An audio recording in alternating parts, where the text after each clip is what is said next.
Hey guys, Chief's Daddy back again for a round review for round 10.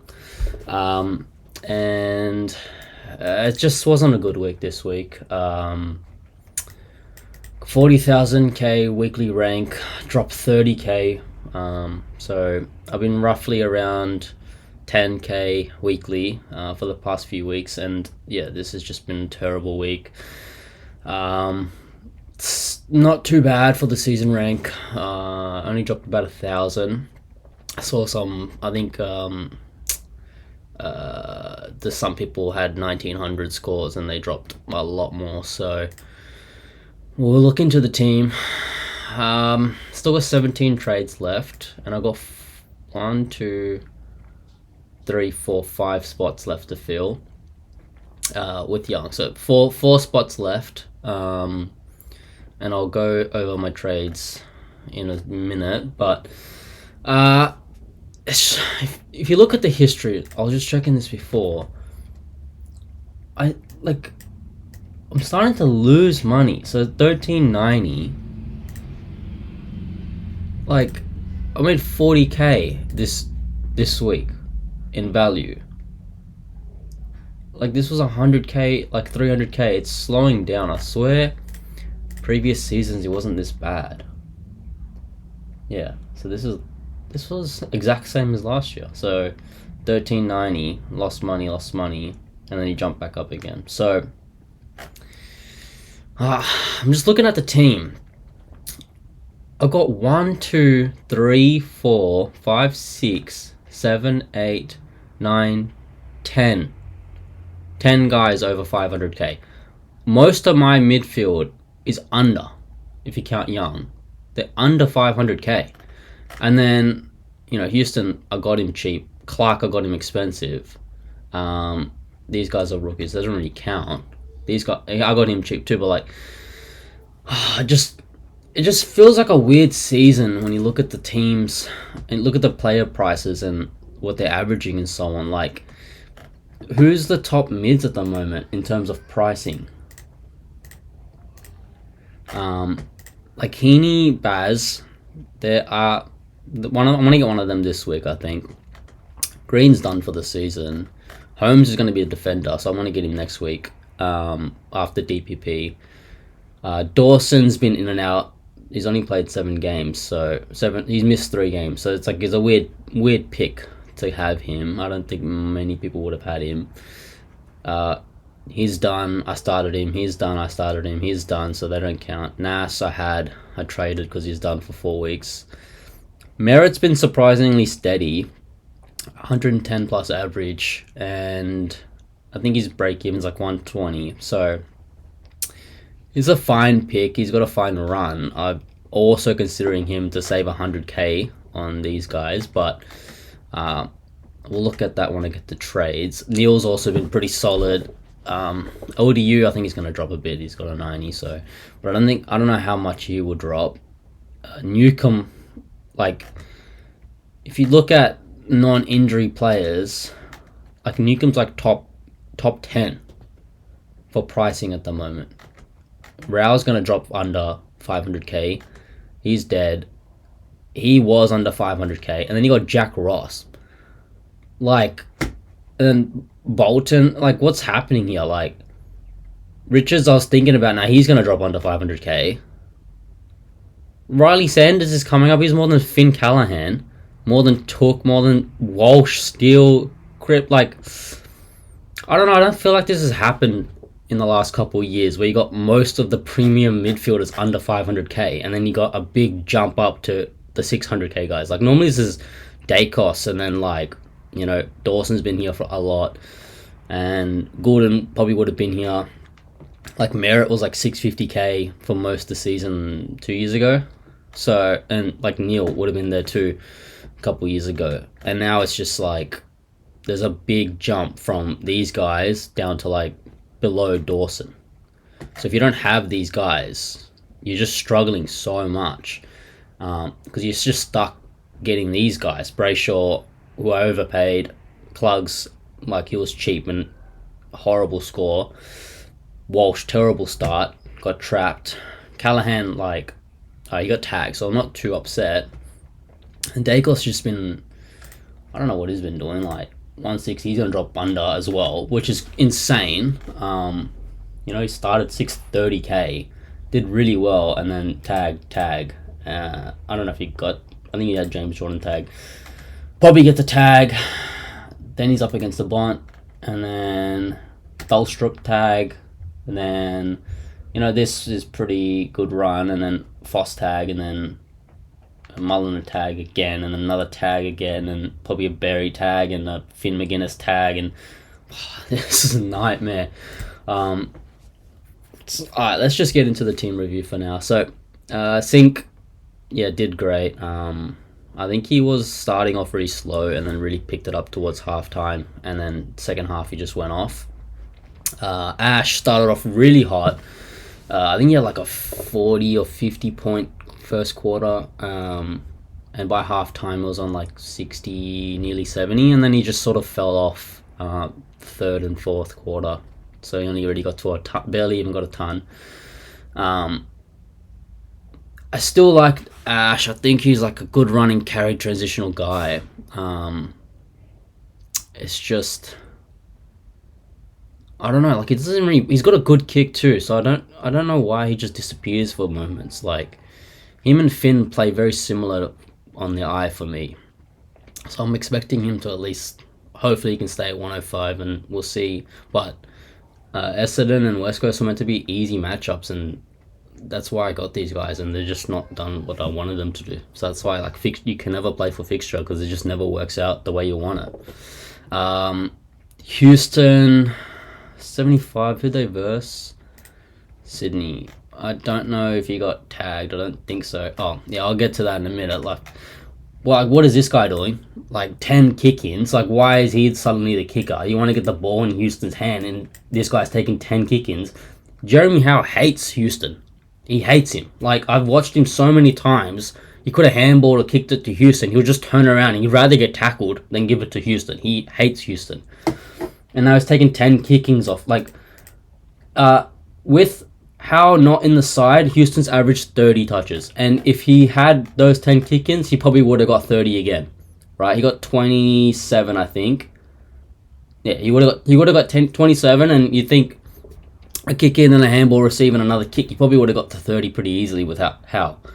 Instead, Howe gets 24 touches, 10 of them being kick-ins, and he ends up scoring higher than him. Like, why is the 35-year-old being the designated kicker, and then the prime Dan Houston that you're paying him like top 3 in your club, you don't want the ball in his hand? Like, I don't understand what the concept is. And then they got beat. Like, so frustrating. Like, I don't understand what the concept. Like, Howard just kicks it to Quaynor all the time. Like, they're just best mates. And then Houston's just like, he's not getting any service or anything at all. Like, he only really gets it from Ned Long, the handballs. Like, I just feel like the defense hates him. And it's just so hard to get points in the system like that. But whatever. Like, got him for 430k or something, so it's not been the worst pick. He has done okay. Clark, again, he was on fire the first half, getting so many intercept, and then like just running carry, and then kicks into the 50, forward 50, and then just fell off again at half time. Like, I don't understand what's happening with these two guys. Like, he was on for like 130 game here. He should have been at least, but he just falls off past halftime, and then Coleman, again, like, pretty solid 80s. I don't really expect much more than that. So he's just gonna these two will probably go for Holmes. I'm really happy with Lindsay. Like, there's not really even a point of trading Lindsay. Like, I was thinking to just keep him, but I need the cash. Like, look at these runs, like 80, 70, 130, which I missed. This 68, I'm not sure what happened there, but, and then 80 and 96. So these have been pretty favorable DVP for kickers. So he did do a bit worse at the start. Was that just because he's a rookie, or he was building into it? because Geelong's bad for kickers and he got an 80, but there's also Norwood. So again, like, this is another 2 good kicking games. So you expect him to get at least an 85 average over these 2 games. Port's also a good kicking team, and then it sort of goes down from there. These are probably bad. So I'd say you can hold him until North if you'd like. I think he'll still keep making money. Like, next 2 weeks, guaranteed he'll make money, hopefully. And then Port, you probably get like a 10k, less than 10k. You can probably get to 420. He should get there if he can just keep doing what he's doing. We'll check his kick-ins later, but yeah, he's solid. Like, I'm still thinking if I even should trade him. But I need Max Holmes, and I don't really have any other ways to get Holmes. And eventually he's gonna fall off. The rookies always fall off.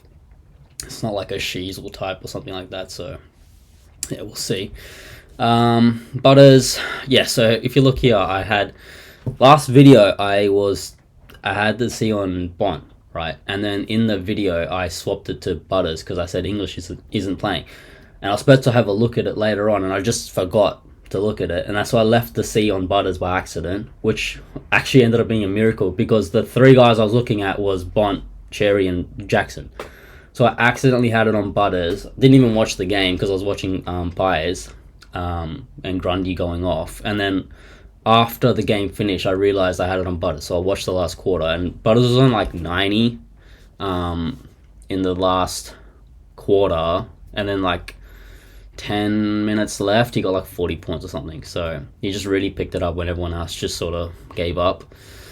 So I was pretty solid. I'm really happy. I think he was going to get like a 120, and then I just see a 138, so I'm really happy with that. It's like 1 point off my best score, so very fortunate. Bont, again, struggles without English. And who they verse? Carlton, yeah, the new coach bounce, like, can't really do much. Like, they're just energized and they played better, and we'll see if they can keep it up. But, Bont, I expect him to bounce back. Who do they have coming up?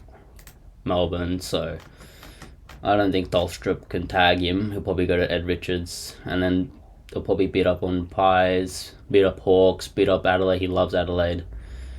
Like, I don't think he's going to struggle until maybe Sydney at SCG. I think these should all be pretty 120 plus average for this stint. But saying that, like, yeah, that's just a random game. That was a tag. This one was no English again. So yeah, we'll see. Hopefully English is back soon. I mean, Gorn's probably going to destroy whoever they put in there. Does he go back to the halfback type role again, doing just the commander, whatever he was doing there? So we'll see how that goes. Oliver, I don't understand how he can have these stats and only go 116. He had 38 touches, 27 handballs. So I don't understand. He doesn't want to kick it. He just hates kicking it. He could be kicking it down the line. Instead, he'll do a 1 meter handball to someone else to kick it. Anyone else. He just doesn't want to kick it. And it's so frustrating. Like, he could have gotten 160 like Reed if he just kicked half the handballs he did. Because he could have done it. He had so much time and space. He just doesn't want to kick. And when he kicks it, I mean, it's not a bad kick. It's just, I don't know. He doesn't want that opportunity to like get the kicking points, and it's just frustrating. 24 contested possessions, so 12 clearances. Like, that's insane numbers. And when Rao does these numbers, he goes 150. But when Oliver does it, he only goes 116 because he's just so handball happy. At least Rao, even though he's butchering the kick sometimes, like, at least he's getting the kicks in. So 8 tackles as well. Like, it was such a good game on the numbers. It's just when you actually watch it, he's just not doing enough after he gets the ball, and that's why he's losing so many points. Walsh, he has to go. Like, I don't understand what this guy's doing. Like, he looks good when he has his chances, and then he'll just do a terrible handball or kick, like, just overthinking it. Like, I don't get what the plan is. You expected him to sort of bounce back and do well here, but he's just back to being, the butcher again. And like this was an okay run. Maybe I'm being a bit harsh on him. It is Bont and the boys, but it's like I'm just gonna end up probably keeping him because of this run coming up. Like, this is pretty good for mids, but he's just not doing enough. So it's between Walsh and Brayshaw for who I'll probably trade for Heaney or Baz. We'll look into that a bit later, but yeah, these guys have been so frustrating. I've lost so much money on them. Clugs, we'll look at him again. His first quarter, he did nothing. He got like one point or something like that. Like, it was terrible first quarter. Then he picked it up second quarter, and then just went back to not doing enough. Too many turnovers, and that just hurt. Like, his scoring was screwed from that point onwards. And 60's okay. Like, from what he was doing in that game, 60's, you take a 60. Yeah, there wasn't much junk possessions like what Brisbane's used to. I think there was some talk about that anyway. The chip marking and they're just kicking around and getting all the touches up. If we look at how many touches they had, I think they only had 1 ton in the game. Yeah, and Wilmot, and that's because he was on kick-ins. And so he had 5 kick-ins. And Neil, 28 touches, only contested, 10 contested. So then it's Will, 24, and then 16. So they didn't do what they normally do with their touching. So 38, and last week they had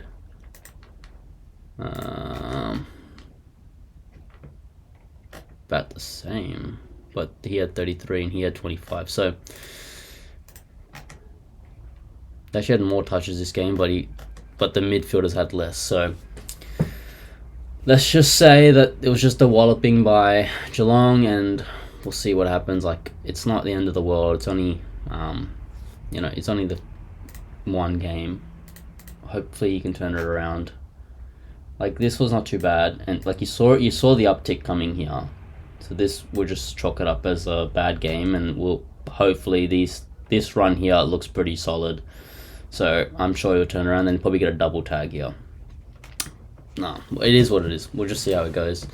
Brayshaw, I still don't understand why Sarong gets so much of it when Brayshaw is the better kicker.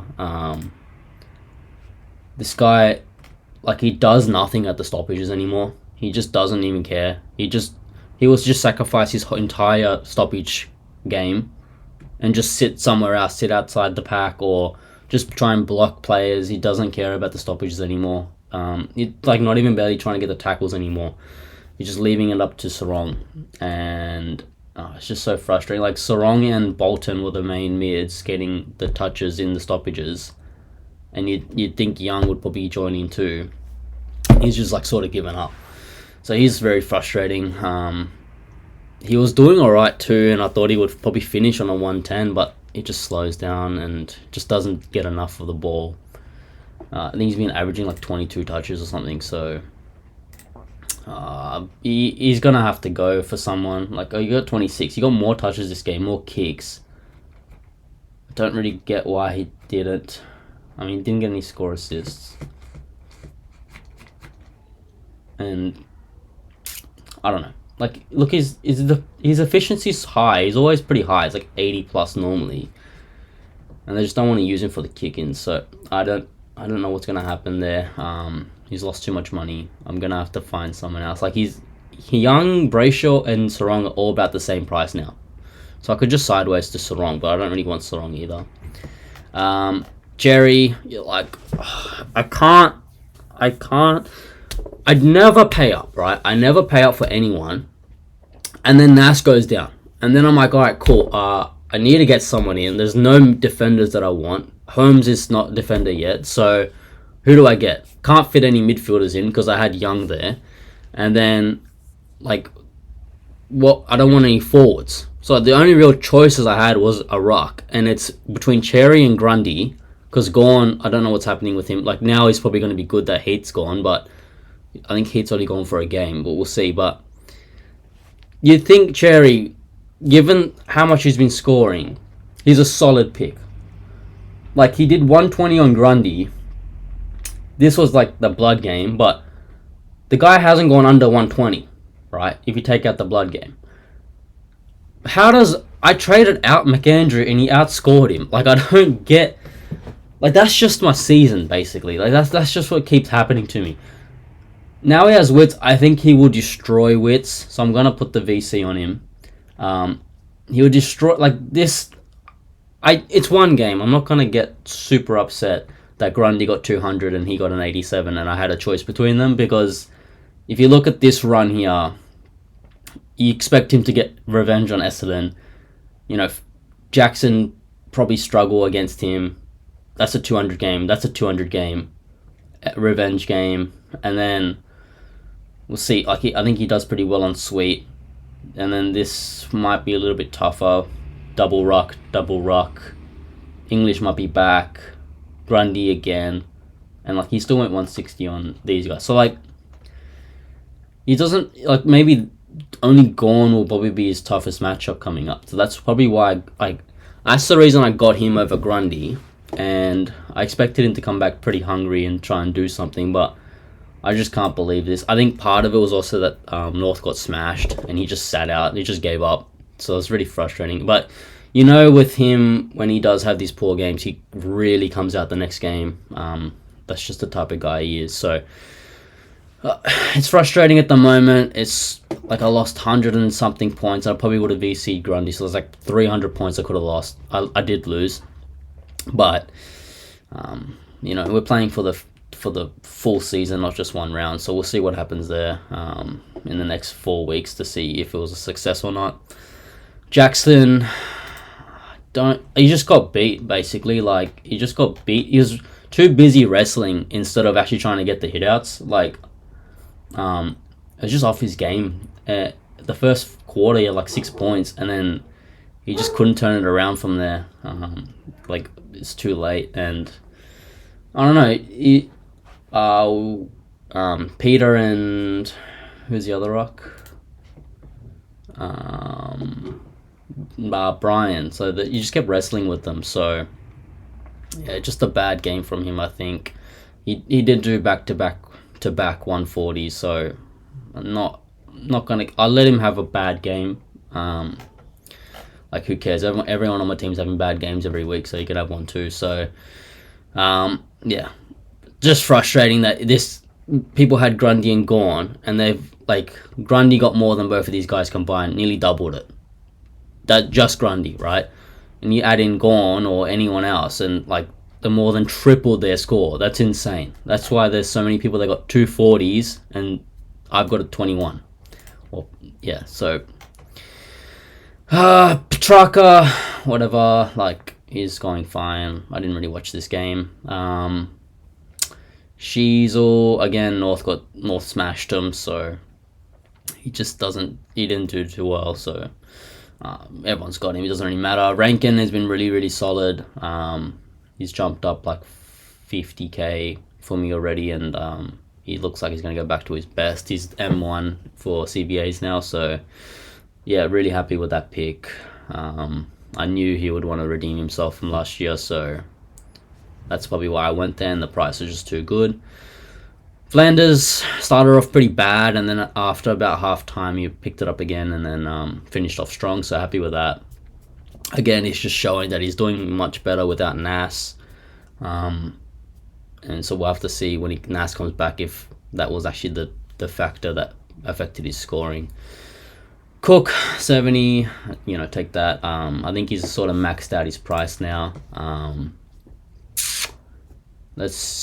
think Hawks have decent wings, so we'll see how he goes. I think he has, his easy run sort of finished, and he did pretty well over it. And now it's like Dempsey's going to be here. the Hawks have a decent wing. Like these four will probably be a bit tougher in terms of what his role is against them. If you want to hold it out, you could probably get back to, these two will be easy, but I don't see him making a lot of money up to around 15. I think he's sort of tapped out here. I don't think he's not a 400k guy. He's probably a 350k guy, and he's just had a good fixture. So, yeah, if you want to sell him, I will. My plan was this week to get Cozzy for Cook and Philippou, but now Cozzy has such a high break even. I can't get him. I just have to wait because he's gonna lose 40k. There's no point getting him. So, I'll probably get him in 2 weeks because he's not going to get much points. If he gets a 90, he drops 40k. So I'll wait 2 weeks. I'm going to get Holmes next week for these two. And I got Hamilton in. So this was actually going to be Banfield because I wanted the DPP. But I saw Lombard get a 90, so I'm like, I'd rather just take the points that I have instead of risking it on a rookie that probably gets dropped in a couple of weeks, or even gets dropped next week. So there's no point taking it. I'll just take the loop, get the 90, try and save some of my score. I mean, I ended up only losing, it was an 8-point difference, so didn't really trust Philippou, but, 8-point difference. He was on 45 at the first quarter. And I was getting pissed off because I'm like every time I bench this guy, he does well. Same with Cook. I don't, but luckily, not luckily, I wanted to make money, but fortunately Lombard still beat him, so it was the play. But could have had a playing rookie here instead. But there's just not any good options. Murdoch suddenly he's a tagger, top 3 players for them, and they put him as a tagger on Whitfield. It worked, so that's a frustrating thing. It worked, so they ended up winning, and you expect him to tag Houston this week. So he's probably finished. He might get to 55, but he's probably gonna have to go now. He's this 38's in his system. He's already nearly max price, so I don't see much upside. He'd have to get another 90 next week or an 80 something to restart it soon. Yeah, but it's so frustrating. I need him to get another 50 to 80k. But we'll go through my trades in a bit, and I'll show you what my plan is. Young, concussion, and I read that the coach said that they're probably going to arrest him against Essendon anyway because of his injury history. So I'm now thinking to just let him go. He's made 50k. He got me a few 80s and a ton. So it's not the worst trade in. It was a fieldable scores. I would have wished he made a little bit more, 470 would have been pretty good, 100k also, he probably could have got there, but I don't want to take the risk. I don't want to have too many Freo players. I've already got 4, and I'm just seeing that if a Freo have a bad game, like they had, all them, none of them tonned here. So if they have a bad game, it just affects my week too much. Same with GWS. So I'm too tied to these teams. I need to sort of split it up. And I think Young's the one to go. I can't trade Brayshaw yet. He's still the captain. I still am hoping he can turn it around. But, I'm not going to wait around for Young and then have him have managed weeks coming up. So he's probably on my trade block this week because Holmes. So the plan is essentially these two go for Holmes. And then I need a rookie here. And Todd's not been playing. I don't know what's happened to this guy. So I have to get a good rookie that plays. I think Oliver looked good, even though he got... he's a bit too slow. He did sort of pass the eye test. I think he looks like a good player, halfback. He's just a bit too slow. So do they put him back into the VFL after he's had a bit of experience and he can practice? Or do they keep him in there? I don't know. He's a risky trade in, but he did look like a good player.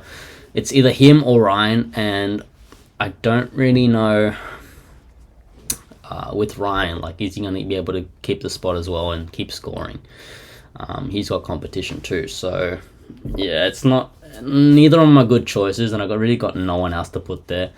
So this is a bit of an issue for me. I hope that someone gets named this week that actually is going to be reliable, because I just need someone on the field. So that's 2 trades for Holmes, and that leaves me with 100k left over. Then I would be doing Cook and Poo for Cozzy. So Lombard sits here, and then I'm doing Cook and Lombard for Poo, for Cozzy, and that leaves me with like 170 something k left. And I think I'll put Milan here when he gets DPP, if he does stop stagging. And then I'll get Murdoch, Rechko, and Anderson plus the 175k. I can get that up to Nas with a little bit left over. So that will take the last spot here. So I only really have one more F6 spot. And I'm not stressed about that because worst case, I'll just get Hornet. Like, I have like I have a decent amount left over, 120k, and I'll have the Ison, the Noah from Richmond, and then maybe Oliver. You know, those 3 can definitely go for Took or Hornet, or you know, any of those guys. Like, I don't even know if I want to get an F6 of that caliber. It seems like a waste of trades, but you know, I'm not stressed about an F6 spot. There's going to be someone that's sub 500k I can put there, and I'll be able to afford them. So that's probably the plan coming up. So that's 10 trades, and that will leave me with 7. Oh no, that'll leave me with 5 trades after I do my trades this week. And it could also leave me with 8 trades if I don't do F. So that's pretty solid. Like 8 trades, I could either luxury a couple of guys and just have a good rook here, or a good mid-price guy, or maybe I'll get Young back or something like that. Or I just do that, have 23, and then I still have like 5 trades left post-buy for injuries. Even then, I could even use a trade to get Walsh just to Heaney, because I really want Heaney. I want Heaney and Baz to fix this up. I'm sick of getting discounted guys. I need to get Ubers. So my trades this week is Philippou out, Todd forward, and we'll go to defenders.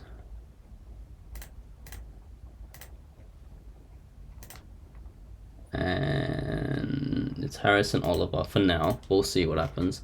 And then I'm going to get rid of Young because I just don't trust it. And then I'm going to get...